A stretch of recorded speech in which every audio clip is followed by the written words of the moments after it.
Hello friends, welcome back to మౌనంగా మీ మౌని. అందరూ ఎలా ఉన్నారండి? మేమైతే చాలా బాగున్నాం. మీరందరూ చాలా ఆనందంగా ఉన్నారని కోరుకుంటున్నాను. ముందుగా అందరికీ గుడ్ మార్నింగ్ అండి. ఇవాళ వీడియో వచ్చేసి Saturday evening to Sunday morning blog అయితే షేర్ చేస్తానండి. వీడియో నచ్చితే చిన్న లైక్ ఇచ్చి సబ్స్క్రైబ్ చేసుకోండి. ఈ వీడియోలో మంచి రెసిపీస్ అయితే షేర్ చేస్తూ ఉన్నానండి. మీకైతే మంచి రెసిపీస్ ఏంటేంటివి అంటే కారం జొన్న రొట్టె అండి. ఈ కారం జొన్న రొట్టె అయితే చాలా టేస్టీగా ఉంటుంది, చాలా హెల్దీ అనమాట. జొన్న రొట్టె మామూలుగానే చేసుకుంటూ ఉంటాము. కారం జొన్న రొట్టె అయితే ఇది కొంచెం స్పెషల్గా చేసుకుంటూ ఉంటారండి. మనం ఇంట్లో ఎప్పుడైనా కూరలు లేనప్పుడు ఇలా జొన్న రొట్టెని అయితే ప్రిపేర్ చేసుకోవచ్చు కారంగా. మనం ఇంకా ఏ కూర అవసరం లేదండి ఈ కారం జొన్న రొట్టెకైతే. సాటర్డే మినీ బ్లాగ్ అయితే చూసారు కదండి, అంటే షార్ట్ వీడియోలో అప్లోడ్ చేశాను అనమాట. షార్ట్ వీడియోలో చూసి ఉంటే మీకైతే అర్థమై ఉంటుంది. నేను సాటర్డే సత్యనారాయణ ఉందని సత్యనారాయణకైతే వెళ్ళానండి. ఇంకా లంచ్లోకి అయితే ఏమీ ప్రిపేర్ చేయలేదు. బాబుకి అయితే ఆ రోజు పూరి పెట్టించేసి ఎర్రగడ్డ కారం అయితే పెట్టించేసాను లంచ్లోకి. ఇంకా ఇంట్లో ఎవరు లేరని చెప్పేసి నేను ఆ రోజు ఈ మధ్యాహ్నం లంచ్లోకి ఏమీ చేయలేదు. మధ్యాహ్నం లంచ్లోకి ఏమీ చేయకపోతే ఇంకా డిన్నర్లోకి ఏమీ ఉండవు కదండి. కాబట్టి కారం జొన్న రొట్టె అయితే చేస్తూ ఉన్నాను. ఈ కారం జొన్న రొట్టెలోకి ఎటువంటి కూర అవసరం లేదు కాబట్టి ఓన్లీ కారం జొన్న రొట్టె మాత్రమే చేసుకోవచ్చు. మనం ఈ కారం జొన్న రొట్టె తినేసి పెరగడం తినేస్తే కడుపు నిండిపోతుంది, అంత టేస్టీగా ఉంటాయన్నమాట. కారం జొన్న రొట్టె ఎలా చేసుకోవాలో ఎక్స్ప్లెయిన్ చేస్తాను, వినేయండి. కారం జొన్న రొట్టె ప్రిపేర్ చేసుకోవాలంటే మనం ముందుగా 3 ఎర్రగడ్డలను అయితే ఒకళ్ళొక్కలుగా దంచేసుకొని పక్కన పెట్టేసుకోవాలండి. అవి పచ్చివే అనమాట. పచ్చివే ఎర్రగడ్డలు ఒకళ్ళొక్కలుగా దంచేసుకొని పక్కన పెట్టేసుకోవాలి. అలాగనే పచ్చిమిర్చి, అల్లం, వెల్లుల్లి ఈ రెండింటిని కూడా ఒకళ్ళొక్కలుగా దంచేసుకొని పక్కన పెట్టేసుకోవాలి. ఒక గిన్నె తీసుకొని మనకు కావాల్సినంత జొన్నపిండి అయితే వేసుకోవాలండి. ఆ జొన్నపిండిలో మనం ముందుగా ఒక్కలుగా దంచిపెట్టుకున్నటువంటి ఎర్రగడ్డ పేస్ట్ అయితే వేసుకోవాలండి. అందులోనే మనం పచ్చిమిర్చి పేస్ట్ కూడా వేసేసుకొని మనం రెండు టేబుల్ స్పూన్ల శనగపప్పును అయితే నానబెట్టేసుకోవాలండి. ఆ శనగపప్పును వేసుకొని మనం ఒక 2 టేబుల్ స్పూన్ల నువ్వులు, రుచికి తగినట్టుగా సాల్టు, సన్నగా తరిగినటువంటి కొత్తిమీర, సన్నగా తరిగినటువంటి కరివేపాకును వేసేసుకొని బాగా కలిపేసుకోవాలండి. ఫస్ట్ అంతా ఆ జొన్నపిండిలో బాగా కలిసినట్టుగా అన్నీ కలిపేసుకున్న తర్వాత కొద్దిగా వాటర్ వేసుకుంటూ మనం జొన్న రొట్టెకి ఎలా తడుపుకుంటామో అలానే తడుపుకోవాలండి. అలా తడుపుకున్న తర్వాత నేను ఈ జొన్న రొట్టెను క్లాత్ మీద అయితే చేస్తానండి. క్లాత్ అయితే వాటర్తో తడుపుకొని ఇంకా చేసుకొని మనం కొద్దిగా జొన్నపిండి అయితే తీసుకొని మనం జొన్న రొట్టెలు ఎలా తట్టుకుంటామో అలానే తట్టేసుకుంటూ ఉంటాను నేనైతే. పిండి చేతికి అతుక్కోకుండా వాటర్ అద్దుకుంటూ ఈ జొన్న రొట్టెని అయితే ప్రిపేర్ చేసుకోవాలండి. తట్టేటప్పుడు మనం అలా తట్టుకుంటే చాలా బాగా వస్తాయండి ఈ జొన్న రొట్టెలు అయితే.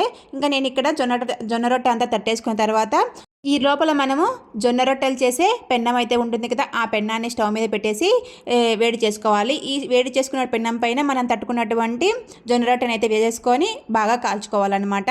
ఈ జొన్న రొట్టెలలో కొంచెం స్పెషల్గా చేసుకోవాలంటే ఆయిల్ వేసుకొని చేసుకోవచ్చు అనమాట. నేను ఇక్కడ ఆయిల్ వేసేసి చేస్తూ ఉన్నాను. కావాలంటే మీరు ఆయిల్ స్కిప్ చేసేసి జొన్న రొట్టెని అయితే కాల్ చేసుకోవచ్చు చుట్టూ 2 పక్కల. మనం జొన్న రొట్టె వేసిన తర్వాత తిప్పేసిన తర్వాత ఆయిల్ పట్టియాలండి. మనం చపాతీకి ఆయిల్ పట్టిస్తాం కదా, అలానే అనమాట. మళ్ళీ ఇటు సైడ్ తిప్పేసి మనం ఇటు సైడ్ కూడా ఆయిల్ పట్టించేసుకొని 2 పక్కల బాగా కాలేటట్టుగా కాల్ చేసుకోవాలి. జొన్న రొట్టె అయితే ప్రిపేర్ అయిపోయింది నాకు ఇక్కడ. నేను జొన్న రొట్టెలు చిన్నగా చేశానండి. కావాలంటే మీరు పెద్దగా కూడా చేసుకోవచ్చు అనమాట. నేను చిన్నగా చేస్తే పిల్లలు ఇష్టంగా తింటారని చెప్పేసి చిన్నగా చేశాను. తలా ఒక జొన్న రొట్టె అయితే తిన్నామండి. ఆ రోజు అయితే చాలా టేస్టీగా ఉంటాయి.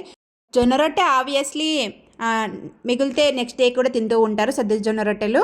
అలానే ఈ జొన్న రొట్టెలు కూడా తినొచ్చు అనమాట. నెక్స్ట్ డే మనం సద్ద జొన్న రొట్టెలు అనేది చాలా టేస్టీగా ఉంటాయండి. సద్ద పడితే ఈ జొన్న రొట్టెలు అనేవి చాలా టేస్టీగా ఉంటాయన్నమాట.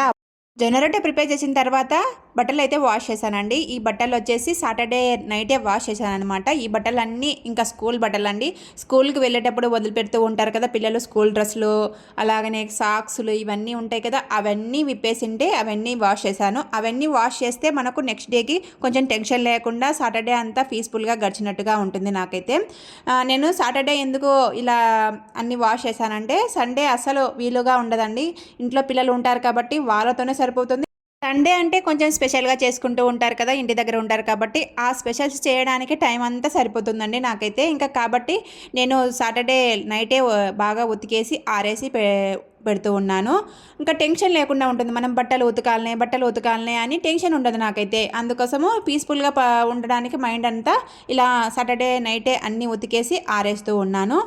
మీరు ఎప్పుడైనా సండే టెన్షన్ లేకుండా గడవాలంటే ఇలా బట్టలను అయితే ముందుగా వాష్ చేసేసుకొని మనం ఆరేస్తే టెన్షన్ లేకుండా మనం పిల్లలతో గడిపినట్టుగా ఉంటుంది ఆ డే అంతా. ఒకసారి అయితే ట్రై చేయండి ఈ టిప్ను. సాటర్డే అన్ని పనులు చేసుకోవడానికి ట్రై చేయండి. ఇంకా మా అమ్మాయిని వీడియో తీయమ్మా అని చెప్తూ ఉంటే పైన మూన్ అయితే కనిపిస్తూ ఉన్నాడండి. ముందు రోజే పౌర్ణమి అయిపోయినట్టుగా ఉందన్నమాట. మూన్ అయితే బాగా ఎర్రగా కనిపిస్తూ ఉన్నాడు. బాగుందన్నమాట వెదర్ అంతా. కాబట్టి మూన్ తీయమ్మా వీడియో అని చెప్తూ ఉంటే ఇంకా పైకెక్కి కిందికెక్కి కింద పడి మీద పడి ఇంకా తీస్తూ ఉందనమాట. పైన స్టెప్స్ పైకి ఎక్కినా కూడా అసలు కనపరాలేదండి మూన్ అనేది. ఎందుకంటే మా ఇంటి ముందు చెట్లు అన్నీ ఉంటాయి కాబట్టి కనపరాదండి. ఎప్పుడో ఒకసారి కనిపిస్తూ ఉంటుంది.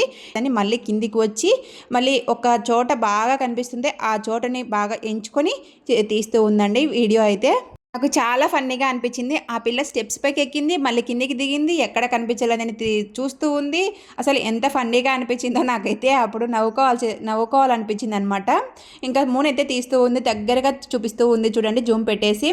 ఎంత నిండుగా కనిపిస్తున్నాడంటే అంత నిండుగా కనిపిస్తూ ఉన్నాడు. చంద్రుడైతే కొంచెం ఎర్రగా కూడా కనిపిస్తున్నాడండి మూన్ అంతా. సాటర్డే కాబట్టి కొంచెం లేటుగా తినేసి డిన్నర్ అంతా ఇంకా పడుకుంటూ పోయామండి కబుర్లు ఆడుకుంటూ పిల్లలతో. ఇంకా సండే మార్నింగ్ అయితే ఇంకా నేను లేచేసరికి 7 అయిందనమాట. 7కి అప్పుడప్పుడే సూర్యుడి కిరణాలు అయితే మా ఇంటి ముందు పడుతూ ఉన్నాయండి. చాలా బాగా అనిపించింది అనమాట. ఈ కాలం అంతా మనకు పగలు ఎక్కువగా ఉంటుంది, రాత్రి తక్కువగా ఉంటుంది. పగలైతే ఎంతో పొద్దు ఉన్నట్టుగా ఉంటుందండి. మనం ఎంతసేపు ఉన్నా టైం గడవలేదే అనిపిస్తూ ఉంటుంది. అదే నైట్ అయితే తొందరగా గడిచిపోయిందే నైట్ అనిపిస్తూ ఉంటుంది. సూర్యుడి కిరణాలు అయితే అప్పుడప్పుడే పడుతూ ఉన్నాయండి. ఆ సూర్యుని కిరణాలకి నేను అక్కడ నిలబడుకొని చూపిస్తూ ఉన్నాను మీకైతే.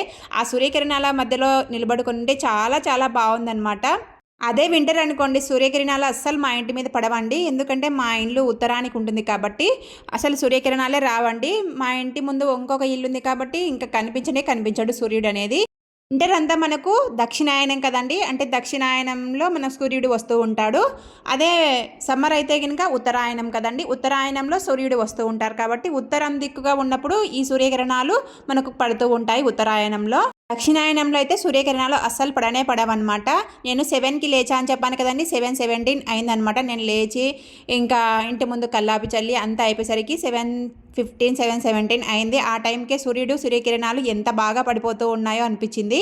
ఇంకా ఇంట్లోకి వచ్చేసి ఇంట్లో టిఫిన్ కార్యక్రమాన్ని చేస్తూ ఉన్నాయండి. సండే కాబట్టి కొంచెం స్పెషల్గా చేయాలి కాబట్టి ఎగ్ పులుసు పెట్టేసి మినప గారెలు అయితే వేస్తూ ఉన్నానండి. ఈ మినపగారెల కోసం మినపప్పునైతే 5 o'clock నానబెట్టేశానండి. అప్పుడు గుర్తుకొచ్చింది అనమాట నాకు, మినపగారెలు వేయాలి కదా, మినపప్పు నానబెట్టలేదా అని చెప్పేసి 5కు మినపప్పు నానబెట్టేసి తర్వాత మళ్ళీ పడుకుండిపోయానండి. మళ్ళీ పడుకొని 7కి అయితే లేచాను. మెలకువ అప్పుడు వచ్చిందనమాట. గుడ్డు పులుసు అయితే పెడుతూ ఉన్నాను. గుడ్ల పులుసులోకి గుడ్లు అయితే ఉడకబెట్టేశానండి. గుడ్లు ఉడకబెట్టేసి పక్కన పెట్టేసిన తర్వాత ఇంకా గుడ్లు పులుసులోకి అయితే పులుసు పెట్టేస్తూ ఉన్నాను. ముందుగా ఒక గిన్నె పెట్టేసి గిన్నెలో ఆయిల్ 2 టేబుల్ స్పూన్ ఆయిల్ వేసేసి ఆవాలు జీలకర్ర వేసుకొని మనం 2 ఆనియన్స్ అయితే కంపల్సరీగా వేసుకోవాలండి. 2 ఆనియన్స్ స్లైసెస్గా కట్ చేసుకొని అలాగనే పచ్చిమిర్చి కూడా స్లైసెస్గా కట్ చేసుకొని వాటిని దోరగా వేయించుకోవాలండి. దోరగా అంటే అంత దోరగా కాకుండా అంత పచ్చివాసన లేకుండా మధ్య రకంగా వేయించేసుకున్న తర్వాత ఒట్టి మిరపకాయలు కూడా వేసేసుకొని బాగా కలిపేసుకున్న తర్వాత మసాలా పేస్ట్ని అయితే వేసుకోవాలండి. నేను మసాలా కోసం చిన్న మిక్సీ జార్ తీసుకొని చిన్న మిక్సీ జార్లో హాఫ్ కంటే కొంచెం తక్కువ కొబ్బరి ముక్కలను అయితే తీసుకొని అల్లం వెల్లుల్లి ఒక ఆనియన్లో హాఫ్ ఆనియన్ ముక్కలా కట్ చేసుకొని వేసుకొని చెక్క లవంగాలు అన్నీ వేసేసుకొని మిక్సీ పట్టేసుకోవాలి మెత్తని పేస్ట్ లాగా. ఆ పేస్ట్ని మనం ముందుగా దూరగా వేయించుకున్నటువంటి ఈ ఆనియన్స్లో వేసుకోవాలన్నమాట. పోపులో వేసుకొని బాగా పచ్చివాసన అంతా పోయే వరకు బాగా వేయించుకున్న తర్వాత పసుపు ఉప్పు కారం మన రుచికి తగినట్టుగా కారం వేసేసుకొని బాగా కలిపేసుకొని అందులోనే 4 టమాటాలని కూడా ముక్కలా కట్ చేసుకొని కలిపేసుకున్న తర్వాత కొద్దిగా వాటర్ వేసేసి బాగా ఉడికించుకోవాలండి. మంటను లో టు మీడియం ఫ్లేమ్లో పెట్టి ఈ పులుసునంతా బాగా ఉడికించుకోవాలన్నమాట. ఈ మసాలా అంతా బాగా ఉడికిపోయిన తర్వాత దీంట్లో వాటర్ యాడ్ చేసుకోవాలి. ఈ లోపల మనం మినపగారలు అయితే వేసుకున్నాం కదండి, మినపప్పు అంతా బాగా నానిపోయిన తర్వాత చిన్న మిక్సీ జార్లో కొద్దిగా వేసుకుంటూ బాగా మినపప్పునంతా బాగా మిక్సీ పట్టేసుకుంటూ ఉన్నాను. ఈ మినపప్పు మిక్సీ పట్టేటప్పుడు చాలా జాగ్రత్తగా పట్టేసుకోవాలండి. కొద్దిగా వాటర్ ఎక్కువైనా కూడా మనకు మినపగారలు అనేవి ఆయిల్ ఎక్కువగా తాగుతాయి కాబట్టి కొద్దిగా వాటర్ యాడ్ చేసుకుంటూ మెత్తగా చేసుకోవాలన్నమాట. గుడ్డు పులుసులోకి ఒక 10 నిమిషాలు ఉడికించుకునేసరికి మనకు టమాటాలన్నీ ఉడికిపోతాయండి. గుడ్డు పులుసు అనేది బాగా దగ్గరగా పడిపోయిందనమాట. ఇప్పుడు 1.5 టేబుల్ స్పూన్ ధనియాల పొడి కూడా యాడ్ చేసేసి బాగా కలిపేసి వాటిలో వాటర్ అయితే యాడ్ చేశాను. వాటర్ యాడ్ చేసిన తర్వాత మనం ఉడకబెట్టుకున్నటువంటి గుడ్లను అయితే 2 ముక్కలా కట్ చేసుకొని మనకి ఇందులో వేసేసుకొని ఉడికించుకోవాలి. సాల్ట్ సరిపోయిందా లేదా అని చెక్ చేసుకొని మనము ఉడికించుకోవాలండి. ఇప్పుడు మనకు గుడ్ల పులుసు అయితే ఉడికిపోతూ ఉంటుంది. మినపగారలకైతే మినపప్పు అంతా మిక్సీ పట్టేసుకున్నాం కదండి. మిక్సీ పట్టేసుకున్న తర్వాత 2 కానీ 3 కానీ ఆనియన్స్ సన్న ముక్కలాగా కట్ చేసుకొని వేసుకున్నాను. అలాగనే కొత్తిమీరను కూడా సన్నగా ముక్కలా కట్ చేసుకొని వేసుకున్న తర్వాత 1½ టేబుల్ స్పూన్ నేను ఇక్కడ జీలకర్రను అయితే యాడ్ చేస్తూ ఉన్నాను. వీటిలో మనము ఎటువంటి పచ్చిమిర్చి అయితే యాడ్ చేయలేదండి. పచ్చిమిర్చి వేస్తే పిల్లలు తినరు అని చెప్పేసి మంటగా ఉంటుందని ఇంకా నేను పచ్చిమిర్చిని అయితే యాడ్ చేయలేదు. మీరు కావాలంటే పచ్చిమిర్చి ముక్కలను కూడా యాడ్ చేసుకోవచ్చు.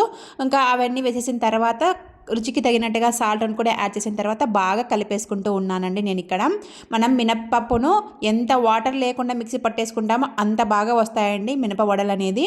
ఆనియన్స్ వేసాం కదండి, ఆనియన్స్లో వాటర్ ఉంటుంది కదా, ఆ వాటర్ కూడా కొద్దిగా కలిసిపోయి నాకు కన్సిస్టెన్సీకి బాగా వచ్చిందనమాట. మినప పిండి అనేది చాలా బాగా వచ్చాయండి మినప వడలు అనేది. నేను వడల్లాగా రావని చెప్పేసి కొన్ని బుగ్గల్లాగా వేశాను, అలాగనే కొన్ని ఇలా వడల్లాగా వేసానండి. ఎందుకో నాకు అన్ని వంటలు బాగా చేస్తానండి, ఈ వడ వేసేటప్పుడు మాత్రం చాలా జాగ్రత్తగా వేస్తాను, చాలా భయం వేస్తూ ఉంటుందన్నమాట. వడ చేతిలో వేసేటప్పుడు అస్సలు రాదండి నాకు మినప వడ అనేది చేతిలో చేయడానికి అనేది. ఎందుకో మరి అది చిన్నప్పటి నుంచి ఇంకా రాలేదు, ఇంకా నేను కూడా నేర్చుకోలేదు.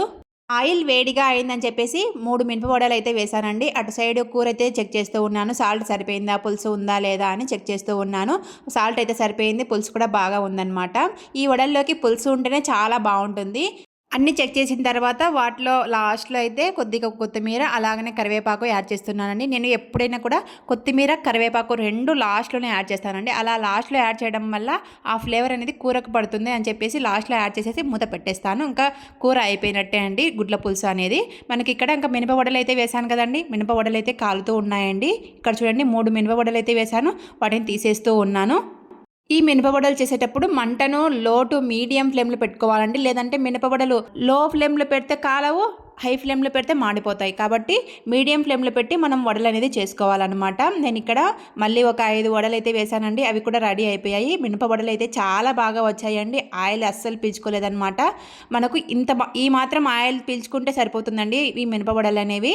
ఎక్కువ ఆయిల్ పీల్చుకున్నాయంటే పిండి అనేది లూజ్గా అయిపోయినట్టు మనకు అర్థం అనమాట. పిండి లూజ్గా అయిందంటే మినపవడలు ఆయిల్ ఎక్కువగా పీల్చుకుంటాయి. మనకు ఎక్కువ ఆయిల్ పీల్చుకోకుండా మనం ఇలా చేసుకుంటే చాలా బాగా వస్తాయన్నమాట మినపవడలు అనేవి. నేను ఇప్పుడు పునుగులు అయితే వేస్తూ ఉన్నానండి, అదే బుగ్గ్యాల్లాగా వేస్తూ ఉన్నానండి. నాకు ఈ బుగ్గ్యాల్లాగా వేయడం అనేది చాలా చాలా ఇష్టం అండి, చాలా బాగా వేస్తూ ఉంటాను. ఈ వడలు రానప్పుడు చేతికి తొందరగా పని అవ్వాలి అన్నప్పుడు ఇలాంటి పునుగులు అయితే వేస్తూ ఉంటాను. అప్పటికి సండే కాబట్టి పిల్లలు ఇంటి దగ్గర ఉన్నారు కాబట్టి నాకు టైం వచ్చేసి అప్పటికే 9 అయిందండి. 9కి ఇంకా ఆకలేస్తుంది, తొందరగా లేచారండి, సండే అయినా కూడా తొందరగా లేచింటే ఇంకా ఆకలేస్తుంది అని ఇంకా గోల పెడుతూ ఉంటే నేను ఇక్కడ పునుగుల్లాగా వేసాను అనమాట. పునుగుల్లాగా వేసేసి వాళ్ళకి ఇచ్చేసాను. తర్వాత లాస్ట్లో అయితే వడల్లాగా వేస్తూ ఉన్నాను. వడల్లాగా వేయడం అంటే నేర్చుకోవడానికి ఇలా వేస్తూ ఉన్నానండి, లేదంటే పునుగుల్లాగానే వేస్తానన్నమాట. వడలు కూడా బాగా పొంగుతూ వచ్చాయండి, మనము హోటల్లో ఎలా చేసుకుంటామో అలానే వచ్చాయన్నమాట. అయినా కూడా హోటల్లో మనకి ఏ పిండి కలుపుతారో తెలియదు, బియ్యం పిండి కలుపుతారో తెలియదు, ఇడ్లీ పిండి కలుపుతూ చేస్తూ ఉంటారు కొందరైతే. మనము ఇలా ప్యూరు మినపప్పును నానబెట్టి మనమే ఇంట్లో స్వయంగా మన చేతులతో చేసుకుంటే ఆ కిక్కే వేర్లే కదండి. అసలు ఎంత బాగా టేస్టీగా వచ్చాయంటే అంత బాగా టేస్టీగా వచ్చాయి మినప వడలు అనేవి. అలాగనే పులుసు కూర కూడా, గుడ్ల పులుసు కూర చాలా బాగా కుదిరిందండి, చాలా బాగా టేస్టీగా వచ్చిందనమాట. ఇప్పుడైతే ఇంకా పునుగులు అయితే వేస్తూ ఉన్నానండి. లాస్ట్కి వచ్చిందనమాట ఆ పిండి అనేది. కొన్ని వడల్లాగా చేశాను, కొన్ని పునుగుల్లాగా చేశాను కాబట్టి మీకు 2 చూపిస్తూ ఉన్నానండి. మీరు కూడా ఏదో ఒక సండే ఇలా మినపవడలు అలాగనే గుడ్ల పులుసు అయితే ట్రై చేయండి, చాలా టేస్టీగా వస్తుంది, చాలా ఇష్టంగా తింటారనమాట.